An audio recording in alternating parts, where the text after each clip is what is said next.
Welcome to Brainish English Stories. The two young women are covered in flowers in a big, flower-filled carriage. The coachman's whip has flowers on it, and the horses and wheels are decorated too. The carriage moves quickly through the flower carnival at Cannes with many other flower-covered carriages. At the Boulevard de la Foncière, a flower battle is happening. Flowers are thrown between carriages, hitting people and falling to the ground where children pick them up. The crowd on the sidewalks is kept back by police on horses. In the carriages, people throw roses at each other. A man throws a big bouquet with an elastic. The bouquet flies back to him, and he throws it at someone new. The two young women throw flowers and get many bouquets in return. After an hour, they ask the coachman to drive along the seashore. The sun disappears behind Estoril, showing the dark, rugged mountain against the sunset sky. The clear blue sea, as calm as a pond, stretches out to the horizon, where it mixes with the sky. The ships, anchored in the middle of the bay, look like a group of huge animals still on the water, strange beasts, armored and humpbacked, with their thin masts looking like feathers and with lights that come on when evening comes. The two young women, leaning back under the heavy robes, look out lazily over the blue water. At last, one of them says, "How nice the evenings are. How good everything seems. Don't you think so, Margot?" "Yes, it is good. But there is always something missing." "What is missing?" "I feel perfectly happy. I don't need anything else." "Yes, you do. You are not thinking of it. No matter how happy we are, we always want something more for the heart." The other asked with a smile, "A little love?" "Yes." They stopped talking, their eyes looking at the far horizon. Then the one called Marguerite whispered, "Life without love seems unbearable to me. I need to be loved, even if only by a dog." "But we are all the same, no matter what you say, Simone." "Not at all, my dear. I would rather not be loved at all than be loved by just anyone. Do you think, for instance, that it would be nice to be loved by..." She was thinking of who might love her, looking across the wide landscape. Her eyes, after looking around the horizon, fell on the two bright buttons shining on the back of the coachman's uniform, and she continued, laughing, "By my coachman?" Madame Margot barely smiled and said in a low voice, "I assure you that it is very funny to be loved by a servant. It has happened to me 2 or 3 times. They roll their eyes in such a funny way, it's enough to make you die laughing.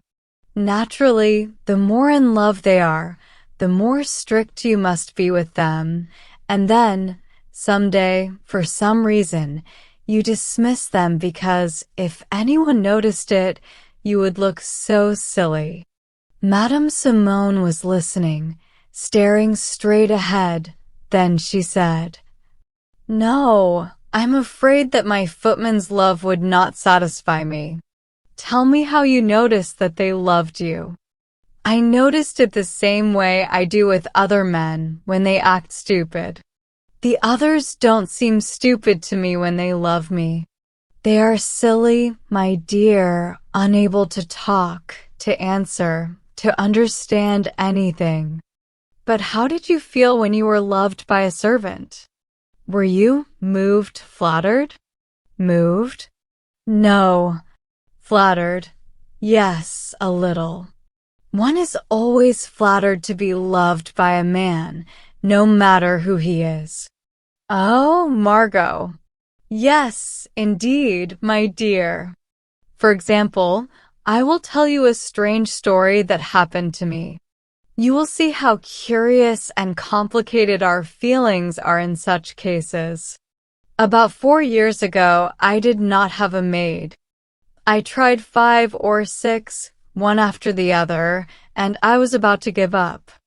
Then I saw an ad in a newspaper about a young girl who knew how to cook, sew, and style hair. She was looking for a job and had good references. She could also speak English. I wrote to the address in the ad, and the next day, the girl came to see me. She was tall, thin, pale, and shy. She had beautiful black eyes and lovely skin. I liked her right away. I asked for her papers. She gave me one in English. She said she came from Lady Rimwell's house, where she had worked for 10 years. The paper showed that the young girl left by her own choice to return to France. The only thing they didn't like about her was a little French flirting. This old-fashioned English phrase made me smile, and I hired her right away. She came to me the same day. Her name was Rose. At the end of a month, I could not manage without her. She was amazing, a treasure, a real find. She could style my hair very well, better than most hairdressers, and she could even make my dresses. I was amazed at her skills. I had never been helped in this way before. She dressed me quickly and with a very light touch. I never felt her fingers on my skin, and nothing bothers me more than a servant's hand touching me. I soon became very lazy. It was so nice to be dressed from head to toe, and from underwear to gloves, by this tall, shy girl, always blushing a little and never saying a word. After my bath, she would rub and massage me while I napped a little on my couch. I almost saw her more as a friend than a servant. One morning, the janitor asked to speak to me in a secretive way. I was surprised and told him to come in. He was a good, loyal man, an old soldier, one of my husband's former helpers. He seemed to be embarrassed by what he had to say to me. Finally, he managed to mumble, "Madam, the chief of police is downstairs." I asked quickly, "What does he want?" "He wants to search the house." Of course, the police are useful, but I don't like them. I do not think it is a noble job. I answered, angry and upset. Why this search? For what reason? He will not come in. The janitor continued. He says there is a criminal hidden in the house. This time I was scared, so I told him to bring the inspector to me. I wanted to understand. The inspector was a polite man with a medal from the Legion of Honor. He said he was sorry for bothering me and then told me that one of my servants was a criminal. I was shocked. I said I could vouch for every servant in the house and started to name them. The janitor, Pierre Corton, an old soldier. It's not him. A stable boy, the son of farmers I know, and a groom you just saw. It's not him.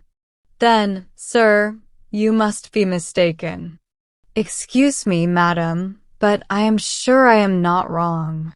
As the capture of a dangerous criminal is at stake, could you please call all your servants? At first, I said no, but then I agreed and called everyone, both men and women. The inspector looked at them and then said, "This isn't all of them." "Excuse me, sir, there is only my maid left, a young girl who cannot be a convict." He asked, "May I see her too?" "Of course." I rang for Rose, who came right away. As soon as she entered the room, the inspector made a sign, and two men, who had been hiding behind the door, jumped out, grabbed her, and tied her hands behind her back. I shouted in anger and tried to help her. The inspector stopped me. "This girl, madam, is a man named Jean-Nicolas Lecapet. He was sentenced to death in 1879 for attacking a woman and hurting her so badly that she died. His sentence was changed to life in prison. He escaped 4 months ago. We have been searching for him ever since."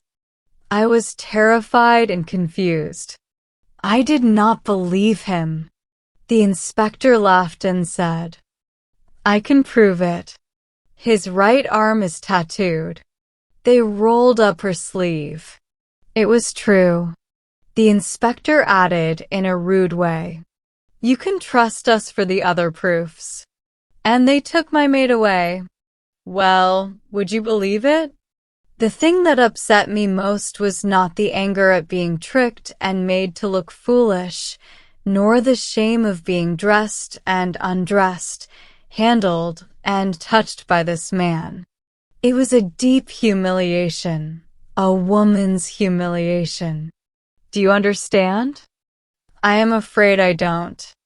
Just think, this man had been sentenced for attacking a woman.